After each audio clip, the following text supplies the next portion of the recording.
We're talking libraries this morning. 0116 251 1049. A BBC investigation has revealed the scale of the number of job losses amongst qualified librarians and, the number of volunteers stepping in to fill that void, that vacuum, if you like. If you live near one of these new community-run local libraries, well, what are the changes been like for you? Do you welcome them?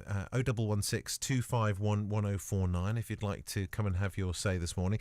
Mathew Hulbert joins us on the line now as a trustee of the Save the Library campaign and has also been a vocal campaigner for Barwell Library in particular. Morning, Matthew. Hi there. Morning. Let's start with the news that Richard Blunt announced exclusively on the programme this morning that Barwell's been granted something of a stay of execution. Having had a number of volunteers come forward, the problems remain with a premises for the new community-run library in Barwell. Do you welcome that little bit of light at the end of the tunnel?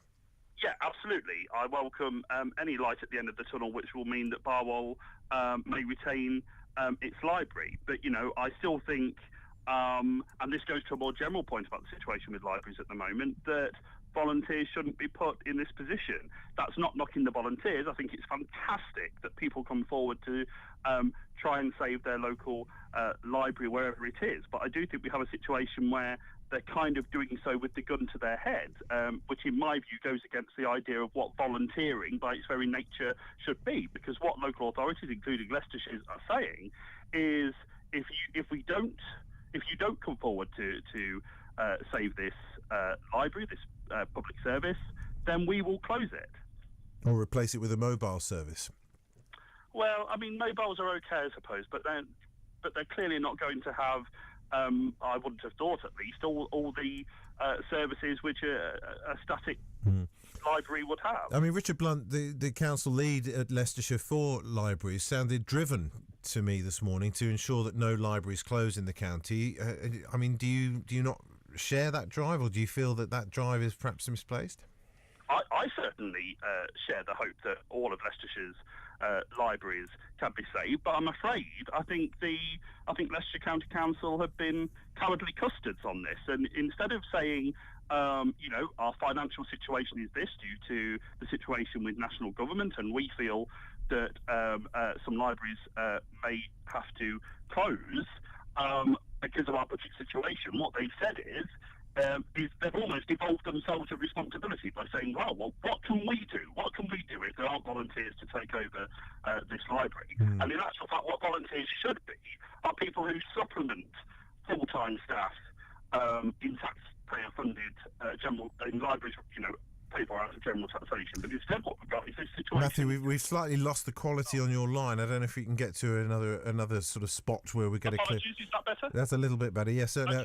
I mean, coming back to Barwell for a moment, I mean, you've obviously thought about this, but is there perhaps a short list of alternative premises which could be viable options for the community to come forward and run a service there?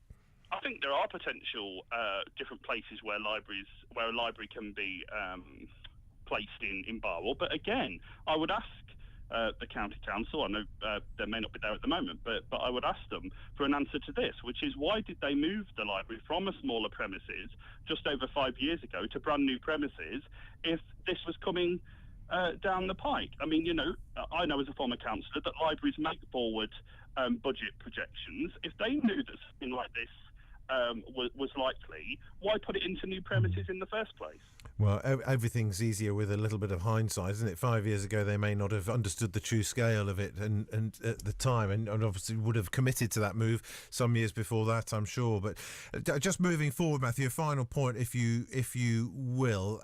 We are hearing from some of these new community-run libraries that they're actually growing and thriving and employing new services and offering new services to the local community, which are actually being embraced. More and more people are coming to use the facility as a result. So could it be, in fact, something of a blessing in disguise?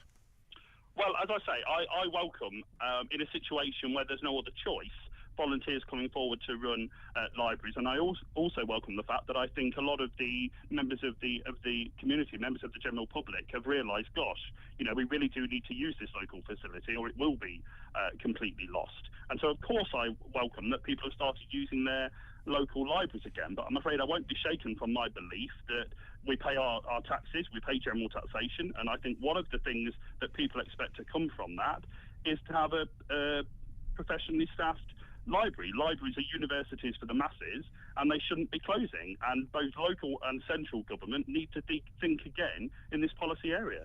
Matthew, thanks for coming on. Mathew Hulbert there, trustee of the Save the Library campaign and, vocal campaigner for the Barwell Library campaign as well. Your views welcome. We're here until 10 o'clock this morning. 0116 251 1049 is the number to call.